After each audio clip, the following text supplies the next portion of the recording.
વલસાડના સાંસદ ધવલ પટેલ અને પરસોત્તમ રૂપાલાના નામે છેતરપિંડીનો પ્રયાસ.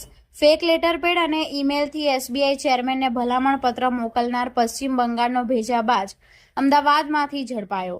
વલસાડ ડાંગ લોકસભા બેઠકના સાંસદ ધવલ પટેલના નામે નકલી લેટરપેડ અને ફેક ઈમેલ આઈડી બનાવી સરકારી તેમજ નાણાકીય સંસ્થાઓને ગેરમાર્ગે દોરવાનો ચોંકાવનારો કિસ્સો વલસાડ સાયબર ક્રાઇમ પોલીસે ઉજાગર કર્યો છે.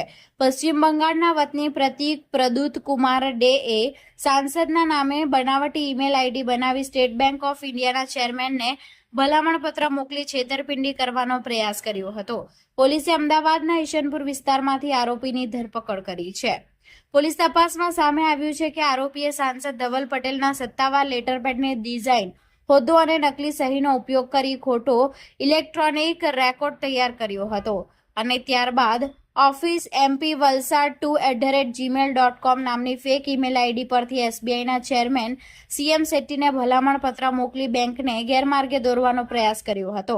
સમગ્ર મામલાની જાણ થતાં સાંસદના પર્સનલ આસિસ્ટન્ટ રવિકુમાર સુરેશભાઈ પટેલે વલસાડ સાયબર ક્રાઇમ પોલીસ સ્ટેશનમાં ફરિયાદ નોંધાવી હતી.